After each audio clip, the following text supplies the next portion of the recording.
बिस्मिल्लाहिर्रहमानिर्रहीम। अस्सलाम वालेकुम डियर स्टूडेंट्स, मैं हूं आपका biology instructor Ubaidur Rahman Baig. 9th bio में चैप्टर फर्स्ट हमने स्टार्ट किया हुआ है। आज जो हम नया एसएलओ स्टार्ट करने जा रहे हैं वो है identify the carriers in biology. ठीक है, हमने देखना है कि अगर एक स्टूडेंट जो है वो मैट्रिक और एफएससी बायो के साथ करता है तो आगे इन फ्यूचर यूनिवर्सिटी में अपनी अपनी डिग्री कंप्लीट करने के बाद आपको क्या कैरियर्स अवेलेबल हो सकते हैं। ठीक है, और साथ हमसे डिमांड की जा रही है, हमने एग्जाम्पल प्रोवाइड करनी है। ठीक है, एग्जाम्पल किस चीज के लिए? How biology is a subset of natural sciences and life sciences.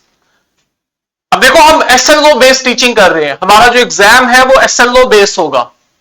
अब अगर आप एसएलओ को देखो तो आपसे दो चीजें डिमांड की जा रही हैं। एक, वो आपसे कैरियर्स के बारे में पूछ रहा है। सेकंड, वो आपसे पूछ रहा है कि अपने एग्जाम्पल देके हमें बताना है कि बायो जो है वो किस तरह से लाइफ साइंसेस का भी हिस्सा है और नेचुरल साइंसेस का भी हिस्सा है। तो एसएलओ की दो डिमांड्स हैं, आइए इन्हें हम कवर करते हैं। जहां जो क्वेश्चन पूछना हो आप लोग पूछ सकते हो। अब ये देखो, नॉलेज जो इससे हमने निकाला है एसएलओ से वो है कैरियर्स इन बायोलॉजी। और जो कैरियर्स हम मोस्ट कॉमनली स्टडी करते हैं उनमें आपके पास मेडिसिन है, एग्रीकल्चर है, हॉर्टिकल्चर है, biotechnology, forensic science, fisheries and wild life और फॉरेस्ट्री। ये बेसिक कैरियर है। ठीक है, अब बायो जो है वो इतना वसी हो चुकी है कि आपके पास इस वक्त बहुत सी एडवांस फील्ड्स आ चुकी हैं बायो में, और हर फील्ड जो है उसकी मार्केट में अपनी वैल्यू है और उसी के अकॉर्डिंग उसकी डिमांड भी है। जैसे बायोटेक्नोलॉजी नई सब फील्ड है और आप देखते हो कि बाकायदा इस पे डिग्री है, जॉब ऑफर की जाती है। बायोकेमिस्ट्री है, मॉलिक्यूलर बायोलॉजी है, जेनेटिक्स है, यानी इतना वसी हो चुकी है बायो के हर सब्जेक्ट पे इतना ज्यादा काम हो रहा है बायो की हर फील्ड पे कि उसमें आगे से आपके पास कैरियर्स हैं, जॉब अपॉर्चुनिटीज मिलती हैं। हम बेसिक लेवल पे रहते हैं, अभी हम 9th को पढ़ा रहे हैं और पढ़ रहे हैं, तो इसलिए हम बहुत बेसिक लेवल के ऊपर कैरियर स्टडी करेंगे जो हर बायोलॉजी स्टूडेंट के लिए जानना जरूरी है। सबसे पहला हमारा कैरियर है जी मेडिसिन और सर्जरी। अब ये तो बच्चे बच्चे को पता है, जिसने भी बायो रखनी होती है उस बच्चे का पहला ड्रीम ही ये होता है कि वो जब एफएससी करे और उसके बाद उसका मेडिकल कॉलेज में एडमिशन टेस्ट हो तो वो उसे क्लियर करके एमबीबीएस करे। तो ये तो बड़ी ऑब्वियस सी फील्ड है, हमें ऑलरेडी आइडिया है। अब एमबीबीएस जो है वो एक ऐसा प्रोग्राम है जहां पे डॉक्टर्स को दो चीजें सिखाई जाती हैं, एक मेडिसिन और दूसरा सर्जरी। ठीक है, मैं रिपीट करता हूं, एमबीबीएस एक ऐसी डिग्री है, एक ऐसा प्रोग्राम है जिसमें हम डॉक्टर्स को दो चीजें सिखा रहे होते हैं, एक अद्वियात का इस्तेमाल मेडिसिन और दूसरा उसको सर्जरी करना अगर जरूरत पड़ जाए तो। ठीक है, करते क्या है, जो एमबीबीएस स्टूडेंट्स हैं उन्हें बीमारी के बारे में बताया जाता है। हेल्दी इंसान तो नहीं ना जाएगा डॉक्टर के पास, जो सिक पर्सन है जिसको कोई बीमारी है वही बच्चा जो है वो डॉक्टर को कंसर्न करेगा। अब जिस डॉक्टर ने एमबीबीएस डिग्री की है उसे दो चीजें पता होनी चाहिए सिकनेस से रिलेटेड। एक तो उसे बीमारी को आइडेंटिफाई करना आना चाहिए, ठीक है ना, उसे पहले तो फर्क मालूम हो कि क्या कंडीशन नॉर्मल है और क्या कंडीशन जो है वो डिजीज्ड है। आपके पास पर्सन जो है वो अब हेल्दी नहीं रहा, तो पहले तो वो तशख्खुस कर सके, आइडेंटिफाई कर सके, डायग्नोज कर सके। अब जब उसको पता लग गया है कि बीमारी क्या है, क्या अलामात आ रही हैं, क्या चीजें जो है वो इसमें इसको नॉर्मल पर्सन से अलग कर रही हैं, तो दूसरी चीज उसको सिखाई जाएगी कि आपने उस पेशेंट को ट्रीट कैसे करना है। तो जो मेडिसिन और सर्जरी की फील्ड है इसमें हम डॉक्टर को डायग्नोसिस और ट्रीटमेंट बताते हैं अबाउट सिकनेस।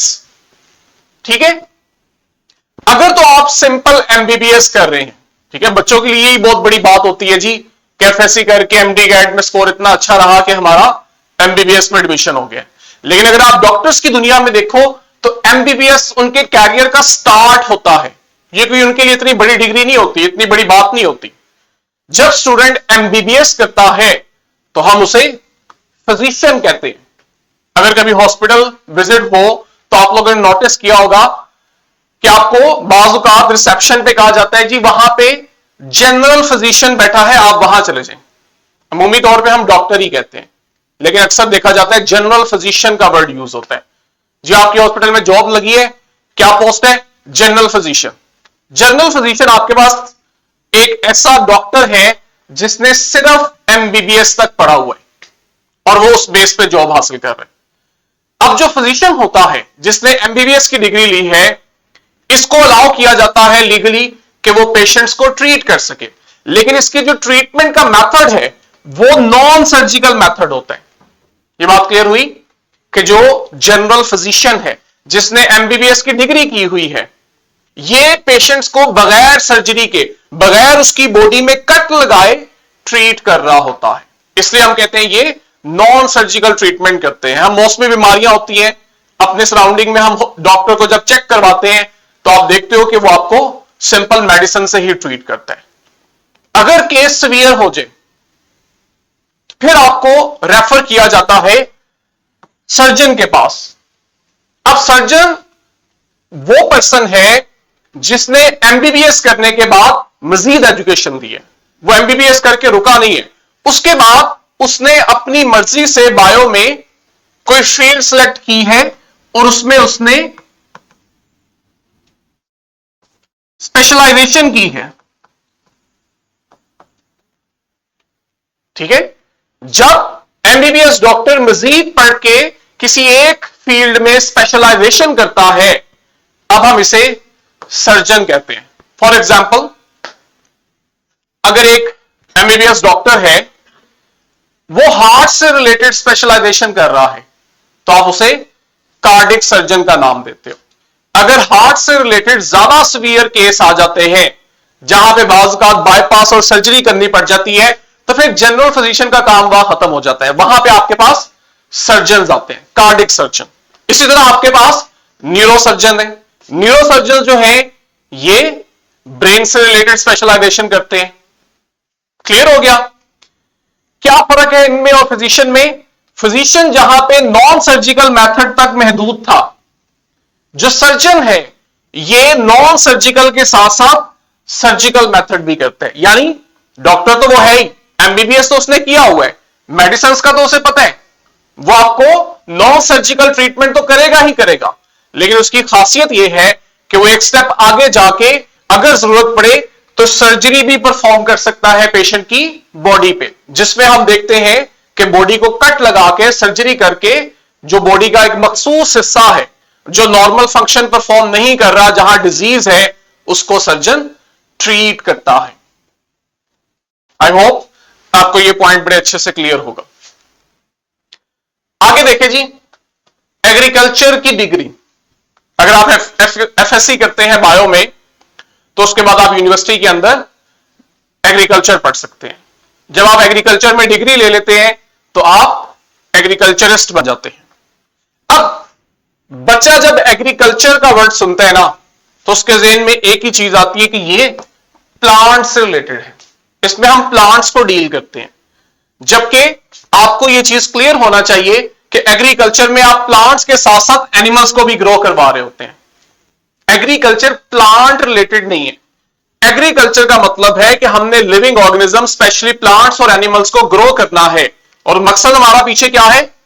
हमें इनसे फूड चाहिए। हमें एनिमल्स और प्लांट्स में कोई जाती दिलचस्पी इस तरह से नहीं है कि वो हमारी पसंद नापसंद है। हम एग्रीकल्चर में उन्हें ग्रो इसलिए करवा रहे हैं ताकि हम उनसे फायदा उठा सकें, और वो फायदा क्या है?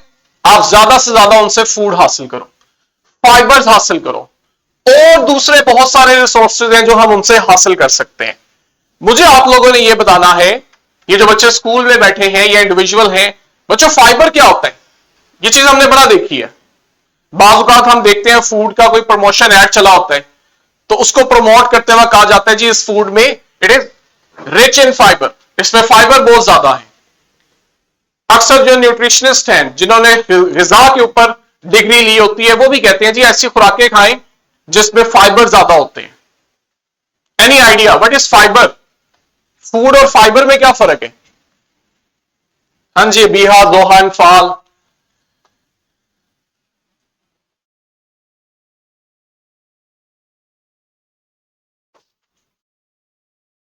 नूर को पता हो? हाँ जी बोलो अभी। हाँ,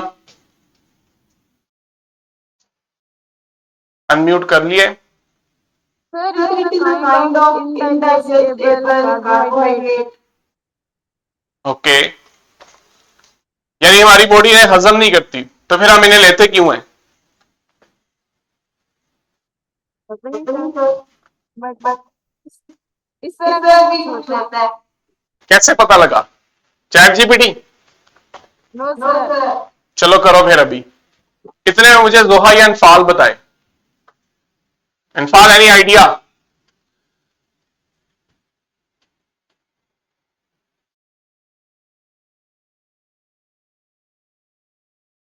हाँ जी नूर।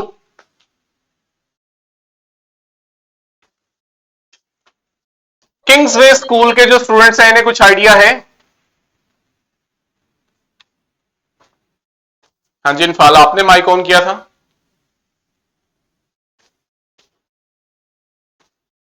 अबिहा ने हाफ डेफिनेशन ठीक बताई है। फाइबर्स आपके फूड का वो कंपोनेंट है जिसे हमारी बॉडी डाइजेस्ट नहीं कर पाती। ठीक है, जब भी आप फूड ले रहे हैं, स्पेशली प्लांट बेस्ड फूड, उसमें कुछ कंपोनेंट्स तो ऐसे हैं जिन्हें हमारी बॉडी इजीली डाइजेस्ट कर पा रही है, लेकिन साथ ही इसमें कुछ ऐसे कंपोनेंट्स भी हैं, स्पेशली कार्बोहाइड्रेट्स, जिन्हें हमारी बॉडी डाइजेस्ट नहीं कर पाती। इन्हें फिर हम कहते हैं ये फाइबर्स हैं। अब फाइबर्स डाइजेस्ट तो नहीं हो रहे, हमें फूड तो प्रोवाइड नहीं कर रहे, लेकिन मजे की बात यह है ये जो फूड हम एब्जॉर्ब कर रहे हैं ये उसको डाइजेस्ट करवाने में हमें मदद दे रहे हैं, ये फूड की डाइजेशन बढ़ा देते हैं। ठीक है, अक्सर आप देखते हो कि आपको खाने के साथ सलाद का मशवरा दिया जाता है, सलाद का इंटेक ज्यादा करो। क्यों? क्योंकि उसमें फाइबर ज्यादा होते हैं। अब वो फाइबर डाइजेस्ट नहीं होंगे, लेकिन आपके मैदे की, आपके डाइजेस्टिव सिस्टम की जो मूवमेंट है उसे बढ़ा देंगे। जब आपके डाइजेस्टिव सिस्टम की मूवमेंट बढ़ती है तो उससे आपके खाने की डाइजेशन जो है वो इंक्रीज हो जाती है। जब हम इसको पढ़ेंगे आगे 10th क्लास में, स्वेलिंग में, डाइजेशन में, तो वहां ये डिटेल हम पढ़ेंगे। हाँ जी, कोई क्वेश्चन?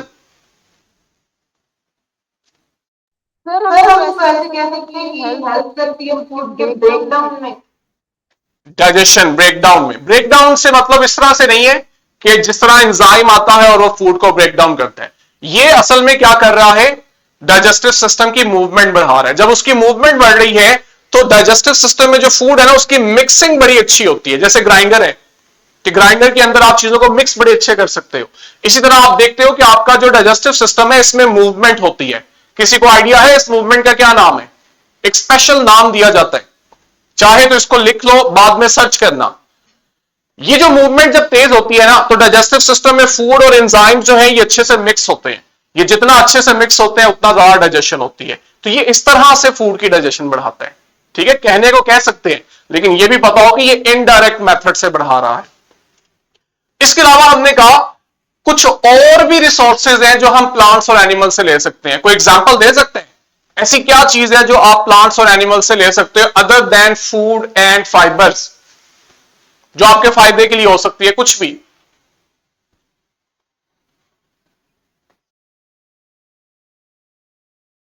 हाँ जी, इनफाल तक सिग्नल आ रहे हैं? कोई पार्टिसिपेशन नहीं अभी तक। जोहा ने फ्राइडे को छुट्टी की है, उसका भी सिस्टम जो है थोड़ा सा हिल गया है।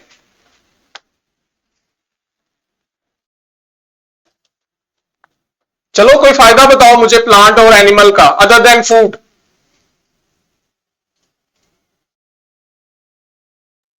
सर सर प्लांट से प्लांट से ऑक्सीजन ऑक्सीजन मिलती है मिलती है हमें। हमें।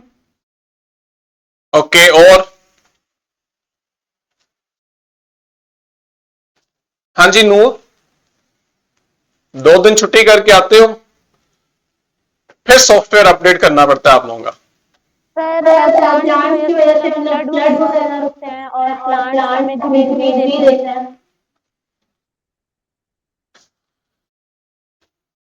इतनी मुश्किल चीजें तो नहीं है, ठीक ऐसे ही बता रही हो, लेकिन जरा ऐसे बेनिफिट बताओ जो इमीडिएट होते हैं।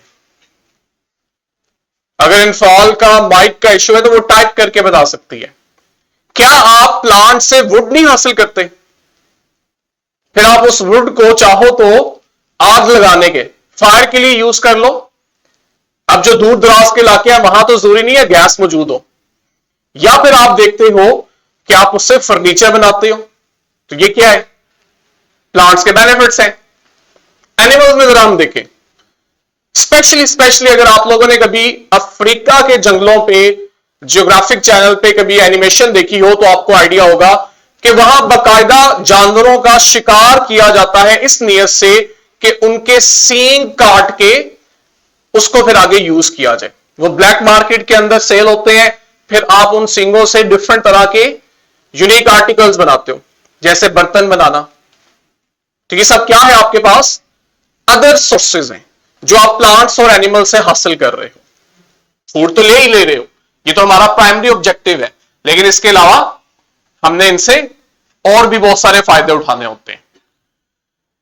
अब एग्रीकल्चरिस्ट जो है ये हमारे पास फार्म्स पे काम करते हैं, ठीक है ना, जहां लोगों ने स्पेशली गांव में देहात में लोगों ने फार्म्स लगाए होते हैं, वहां पे आप देखते हो हमें इनकी जरूरत पड़ती है। शहरों में तो इतना नहीं होता। इसी तरह यूनिवर्सिटीज के अंदर, रिसर्च इंस्टीट्यूट्स के अंदर जहां रिसर्च हो रही होती है कि क्या एडवांसमेंट की जाए, कैसे इन चीजों को बेहतर किया जाए, कैसे हम प्लांट की ग्रोथ बढ़ाएं, एनिमल की ग्रोथ बढ़ाएं, वो जो रिसर्च की जाती है वो फिर एग्रीकल्चरिस्ट कर रहे होते हैं।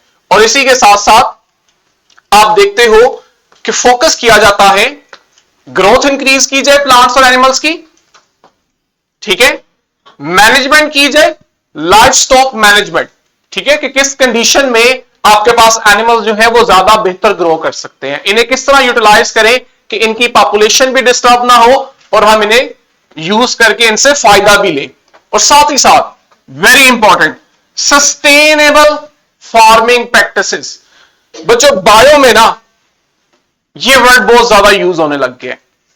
जब आप हायर ग्रेड्स में जाओगे, यूनिवर्सिटीज में जाओगे, तो आप देखोगे कि आपकी डिग्री इस वर्ड के बगैर इनकंप्लीट है। सस्टेनेबल, बायो में जहां भी सस्टेनेबल का वर्ड पढ़ोगे ना, तो इसका मतलब यह होगा कि आपने जो भी काम करना है उसमें अपने इकोसिस्टम को मेंटेन करना है। आपकी एक्टिविटी की वजह से इकोसिस्टम डिस्टर्ब नहीं होना चाहिए। मैंने इनफाल को अगर याद हो फ्राइडे को भी बताया था कि इकोसिस्टम हमारे पास क्या है,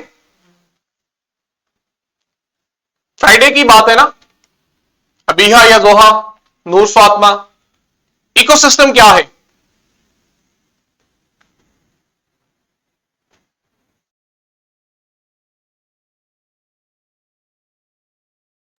सर सर जहाँ पे जहाँ पे बहुत बहुत सारे से लिविंग लिविंग थिंग थिंग एक एक जगह पे जगह पे रहते हैं, रहते हैं, हम हम फील फील करते करते हैं। हैं। हमारे हमारे जो सराउंडिंग में सराउंडिंग या में बहुत सी बहुत चीजें सी हमें चीजें जो एक एक एक इकोसिस्टम चलो से इसको हम बायोलॉजिकल वे में कहते हैं, आपने एक लेमन लैंग्वेज में कहा। इकोसिस्टम आपके पास ऐसी जगह है जहां बहुत सारी स्पीशीज के मेंबर्स रहते हैं, ठीक है ना, बहुत सारी पॉपुलेशंस हैं, और साथ ही साथ वहां पे आप इकोसिस्टम में लिविंग ऑर्गेनिजम्स के साथ उसकी जो सराउंडिंग है, एबायोटिक फैक्टर है, उसको भी स्टडी कर रहे होते हो। तो जब आप लिविंग और नॉन लिविंग चीजों को मिला के पढ़ते हो बायो में, तो वो आपके पास इकोसिस्टम बन रहा है, ठीक है। तो सस्टेनेबल प्रैक्टिसेस में हमने क्या करना है, हमने देखना है कि हमारी एक्टिविटी की वजह से इकोसिस्टम डिस्टर्ब नहीं होना चाहिए। कोई बता सकता है अगर फार्मिंग की जा रही है प्लांट्स की, एनिमल्स की, तो उससे इकोसिस्टम कैसे डिस्टर्ब होगा जी? Any idea? एक किसान है, वह अपनी एक जमीन पे फसल उगा रहा है या जानवर रख रहा है, तो इकोसिस्टम को इससे क्या नुकसान है? हमें उसे सस्टेन क्यों करने की जरूरत पड़ रही है? हाँ जी बीहा। सर सर जब एक जब एक फार्मर फार्मर अपनी अपनी जमीन पे जमीन पे पौधे पौधे उगा रहे उगा तो रहे उस तो पर उस पर स्प्रे स्प्रे वगैरह भी वगैरह भी करता है। करता है। तो जो भी जो भी कीड़े कीड़े मकोड़े मकोड़े उसकी उसकी प्लांट प्लांट या उसकी जो उसकी जो फसल है उस फसल पर है उस पर बैठी है, बैठी तो है, तो उनको उनको हार्म हार्म होगा। तो होगा, इस तो इस वजह से वजह से ये भी ये एक भी एक कॉज हो कॉज हो सकता है। सकता है। यानी कि हमें कीड़ों को बचाना चाहिए, फार्मर्स जो है उन्हें स्प्रे नहीं करना चाहिए ताकि कीड़े ज्यादा आए और उसकी फसल तबाह कर दें, ये कहना चाह रही हो? नहीं नहीं सर, कोई सर, कोई ऐसी ऐसी चीज होनी चीज होनी चाहिए ना चाहिए ना जिससे वो जिससे वो आए आए मरे ना। मरे ना, मतलब मतलब बर्ड्स भी तो बर्ड्स भी तो बैठते हैं ना बैठते हैं उसके ना ऊपर, उसके ऊपर, कीड़ों के कीड़ों ऊपर। के। तो उससे फसल भी तबाह हो रही है। तो फार्मर ने तो ये देखना ना, मैंने फसल बचानी है। तो इकोसिस्टम को भी तो बचाना चाहिए, जो हम हम स्प्रे स्प्रे करते करते साथ में साथ जो तो भी खैर है भाई, कीटाणु उसके मर जाए। उसके छोटे से फार्म पे अगर कुछ इंसेक्ट मर जाएंगे तो इसका मतलब ये तो नहीं है कि वो वहां से खत्म ही हो जाएंगे और कहीं नहीं रहेंगे। एग्जाम्पल ठीक है, उसको आगे लैबोरेट ठीक नहीं कर रही हो। ये जो आप एग्जाम्पल दे रही है बड़ी एक्सट्रीम पे आती है, बहुत एक्सट्रीम पे जाके आती है। सिंपली आपके एग्जाम्पल को कंटिन्यू करते हैं। एक फार्मर है, अब उसने फसल उगाई है और उसको पता है कि यहां पे इंसेक्ट्स आएंगे, प्लांट्स को डैमेज करेंगे। वो क्या करता है, वो कुछ टॉक्सिक केमिकल्स का स्प्रे करता है ताकि ये कीड़े यहां पे आए ना, अगर आए तो वो मर जाए। अब वो जो टॉक्सिक स्प्रे कर रहा है ना केमिकल्स का, वो केमिकल्स हवा में भी तो जा रहे हैं ना फैल के। छोटे छोटे पार्टिकल्स होते हैं, गैसेस पार्टिकल, जो जहां प्लांट पे गिरते हैं वहीं वो सराउंडिंग के एनवायरमेंट में भी तो फैलते हैं। तो वो एनवायरमेंट को क्या कर रहे हैं, पोल्यूट कर रहे हैं। उस एनवायरमेंट में जहां पे ये टॉक्सिक केमिकल स्प्रे किया गया है, अगर इंसान वहां पे ज्यादा अरसे तक सांस लेगा तो उसके अंदर बीमारियां होंगी। तो आपने क्या किया, फार्मिंग की, लेकिन एनवायरमेंट का ख्याल नहीं रखा, एनवायरमेंट को पोल्यूटेड कर दिया। तो ये आपके पास सस्टेनेबल फार्मिंग नहीं है। सस्टेनेबल फार्मिंग क्या होगी, सस्टेनेबल फार्मिंग में अब हम क्या करेंगे, हम बायोटेक्नोलॉजी का इस्तेमाल करेंगे। हम बायोटेक्नोलॉजी से प्लांट के अंदर ऐसे जीन्स ऐड करवाएंगे कि वो जीन्स प्लांट के अंदर टॉक्सिन बनाए, हमें बाहर से वो टॉक्सिन देना ही ना पड़े। जब प्लांट के अंदर वो टॉक्सिन बन रहा है तो इंसेक्ट अगर आके उस प्लांट को अटैक करेगा तो वो टॉक्सिन इंसेक्ट के अंदर जाके उसे किल कर देगा। तो देखो, आपने बगैर स्प्रे किए अपने फार्म को इंसेक्ट्स के अटैक से बचा लिया। तो आपका बेनिफिट भी हुआ, फार्मिंग भी हुई, और साथ ही साथ इकोसिस्टम भी अनहार्म रहा। ये आपके पास सस्टेनेबल फार्मिंग प्रैक्टिसेस हैं। तो ये सब एग्रीकल्चरिस्ट ने करना है। आगे देखो, हॉर्टिकल्चर, इसको हम उर्दू में आसान अल्फाज में बागबानी कहते हैं। अक्सर देखते हो ना, लोगों ने अपने घरों में गार्डनिंग की होती है, उन्हें शौक होता है और इसके लिए उन्होंने माली रखा होता है, जिसको प्लांट्स का, फ्लावर्स का इतना इल्म होता है कि वो ये देख के कि मिट्टी किस तरह की है, माहौल किस तरह का है, यहां किस तरह के प्लांट्स और उनके किस तरह के फ्लावर्स वाले प्लांट्स ग्रो करने चाहिए, वो इस चीज को मैनेज करता है। अब जो आपके पास वो माली पर्सन है, उसने तो ये स्टडी नहीं की हुई, वो टेक्निकली नहीं जानता। अगर बायोलॉजी स्टूडेंट प्रॉपरली हॉर्टिकल्चर को स्टडी करे तो आप उसे हॉर्टिकल्चरिस्ट बोलते हो। हॉर्टिकल्चरिस्ट जो है ये स्पेशलाइज होते हैं ऐसे प्लांट्स को ग्रो करने के लिए जहां पे फ्लावर्स पे फोकस किया जाता है कि किस तरह के फ्लावर्स ग्रो करने चाहिए, लेकिन अदर देन फ्लावर, बाजुकात आप देखते हो लोगों ने घरों के अंदर ऐसे प्लांट भी उगाए होते हैं जिनसे वो फल हासिल कर रहे होते हैं। सिर्फ और सिर्फ ये मकसद नहीं है कि हम खूबसूरती के लिए फ्लावर्स वाले प्लांट्स को ग्रो करवाएं। तो आप हॉर्टिकल्चर के अंदर फ्लावर्स वाले प्लांट तो ग्रो करवाते ही हो, साथ ही साथ आप ऐसे प्लांट्स भी यूज करते हो जिन्हें आप फूड के लिए यूज कर सको, जैसे फ्रूट्स और वेजिटेबल के लिए। और सबसे important, ornamental plants. Ornamental plants हम कहते हैं, ऑर्नामेंट या ऑर्नामेंटल का वर्ड जो है ये सजावट के लिए, खूबसूरती के लिए होता है। अक्सर हम देखते हैं कि हमारे फैमिली फंक्शंस के अंदर डेकोरेशन की जाती है फ्लावर्स के थ्रू। जहां आर्टिफिशियल यूज किए जाते हैं वहीं हम देखते हैं जो लिविंग नेचुरल प्लांट्स हैं उनके फ्लावर्स भी यूज होते हैं या प्लांट्स यूज होते हैं। तो वो आपके पास क्या है, ऑर्नामेंटल प्लांट्स हैं जिन्हें हम डेकोरेशन के पर्पस के लिए यूज करते हैं, घरों में, अपने बेडरूम्स में, लिविंग रूम में सजाने के लिए हमने लगाया होता है। ये सब जो नॉलेज है ये आप हॉर्टिकल्चर की डिग्री में हासिल करते हो। काम कहां करते हैं, इनकी प्लेस कहां होती है हॉर्टिकल्चरिस्ट की, ये काम करते हैं ग्रीन हाउसेज में, गार्डन्स में, नर्सरीज में। ठीक है, ये टेक्निकल टर्मिनोलॉजीज है।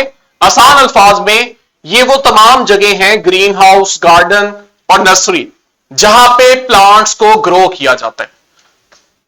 तो हॉर्टिकल्चरिस्ट जो है वो इन प्लेसेस पे काम कर रहे होते हैं। करते क्या है ये, इनका फोकस होता है प्लांट की ब्रीडिंग पे। प्लांट की ब्रीडिंग से मतलब है कि उनकी नस्ल बढ़ाना। हॉर्टिकल्चरिस्ट जो है वो इस चीज का ध्यान रखते हैं कि हम किन दो प्लांट्स को मिलाएं उनकी ब्रीड जो है, जो आने वाली अगली प्लांट की नस्ल है, वो पहले दोनों प्लांट से बेहतर हो। यानी हम प्लांट्स को इस तरह से मिलाएं, क्रॉस करवाएं कि जो नया प्लांट बने उसके अंदर फ्लावर, फ्रूट या वेजिटेबल अपने पेरेंट प्लांट से भी ज्यादा अच्छा होना चाहिए। यह आपके पास प्लांट ब्रीडिंग में आता है। गार्डन मैनेजमेंट, ठीक है, जिस तरह से माली जो है वो काम करता है, इसी तरह अगर हम देखें डिग्री वाइज तो हॉर्टिकल्चरिस्ट जो होते हैं ये प्रॉपर गार्डन मैनेजमेंट भी करते हैं। इसी के साथ साथ कह रहा है cultivation of various plant species, और भी जो दूसरे प्लांट्स हैं उनकी ग्रोथ करवाना, उनके लिए ऐसा एनवायरनमेंट बनाना जहां पे उनकी ग्रोथ अच्छी हो सके, ये सब काम हॉर्टिकल्चरिस्ट हॉर्टिकल्चर डिग्री को पढ़ने के बाद करता है। लास्ट लेक्चर में हमने बायोटेक्नोलॉजी पढ़ी, ठीक है।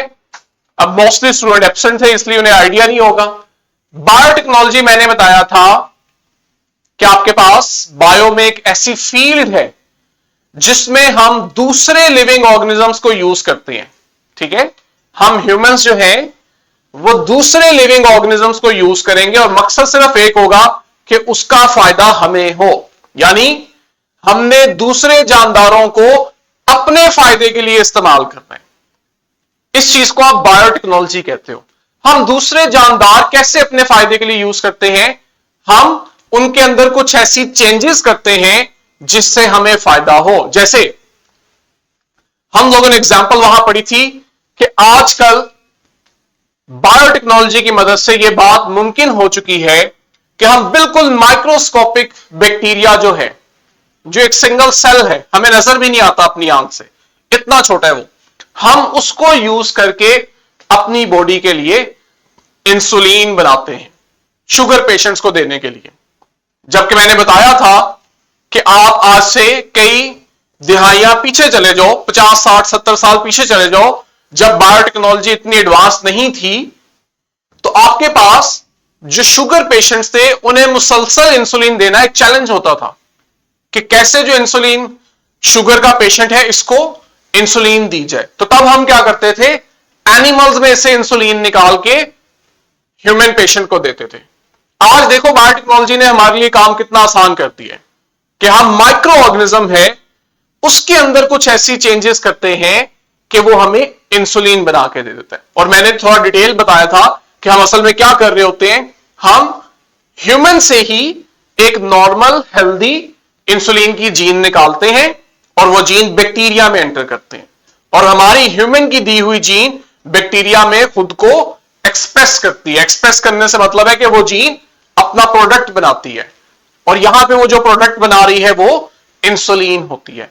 फिर हम उस इंसुलिन को निकालते हैं और कमर्शियली मार्केट के अंदर शुगर पेशेंट्स के लिए बेचते हैं।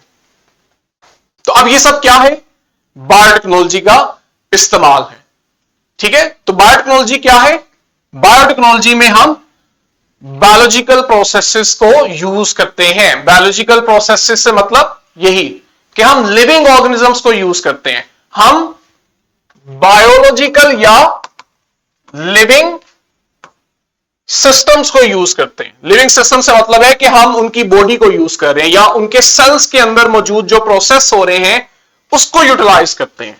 किस मकसद के लिए, to develop new technologies and product. हम लिविंग ऑर्गेनिजम्स की बॉडी के अंदर या उनके सेल में जो प्रोसेस हो रहे होते हैं उन्हें चेंज करते हैं, उनके अंदर इंटरफेरेंस करते हैं ताकि हम उससे नई टेक्नोलॉजीज डेवलप करें और उन नई टेक्नोलॉजी से हम अपने लिए न्यू प्रोडक्ट बना सकें। जैसे अभी मैंने एग्जांपल दी कि आप बैक्टीरिया को कैसे यूज कर रहे हो कि बैक्टीरिया में जो उसका सिस्टम है सेल का, आप उसके अंदर बाहर से एक जीन ऐड कर रहे हो। तो ये जो आपने बाहर से बैक्टीरिया में जीन ऐड की है, ये आपके पास टोटली एक नई टेक्नोलॉजी है, और इससे हमें एक नया प्रोडक्ट मिला विच इज इंसुलिन, जो इससे पहले बैक्टीरिया नहीं बना रहा था। हमारे जीन देने पर उसने ये प्रोडक्ट बनाया। तो ये आपके पास बायोटेक्नोलॉजी है। थोड़ा डिटेल इसलिए बताया है कि जिन बच्चों ने फ्राइडे ऑफ किया है उन्हें ये चीजें रिवाइज हो जाए। टाइम हमारे लेक्चर का कंप्लीट हो गया। कल इंशाल्लाह इसको हम यहीं से स्टार्ट करेंगे। किसी के ज़हन में कोई क्वेश्चन अभी तक?